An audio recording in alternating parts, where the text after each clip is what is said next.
এইটা কিন্তু আগস্ট মাসে 2025-এর ব্লগ।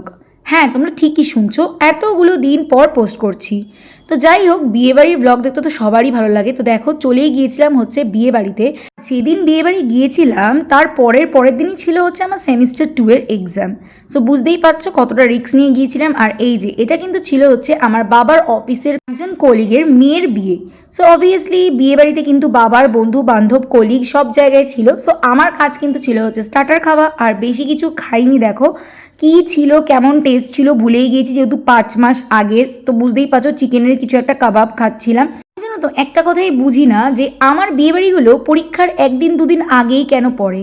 এই বছরও জানো তো তাই হয়েছে, পরীক্ষার মাঝখানে বিয়েবাড়ি। আর এই যে দেখছো, এই যে লাল পাঞ্জাবি পরা যেই লোকটা, এটা কিন্তু একটা সেলিব্রিটি জানো তো, মোস্ট প্রবাবলি ভিলেনের রোল করে, কিন্তু নামটা আমি ভুলে গিয়েছি। তো দেখতেই পাচ্ছ খেতে বসে গিয়েছি, কড়াইশুঁটি কচুরি, ছোলার ডাল আর ফিশ ফ্রাই নিয়েছিলাম। অনেকই মেনু ছিল, কিন্তু সব যেহেতু খাই না এই জন্য নিইনি, কিন্তু অবভিয়াসলি তোমাদেরকে মেনুগুলো দেখাবো, একটু দাঁড়িয়ে যাও। তারপরে নিয়েছিলাম হচ্ছে বিরিয়ানি, বাট মাটন বিরিয়ানি ছিল, আমি মাটন খাই না তাই নিইনি।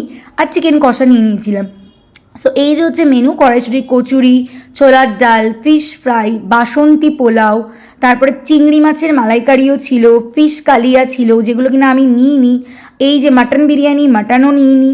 সো বেসিক্যালি আমার জন্য তো বিয়েবাড়ি গেলে এখন খুব লস হয়, কারণ কি আমি তো বিরিয়ানিটাও ঠিক করে খেতে পারি না, কারণ মাটন থাকে বলে। খেয়ে এসে দেখলাম বিয়ে শুরু হয়ে গেছে। তো আজকের ব্লগটা কেমন লাগলো জানিও, টাটা।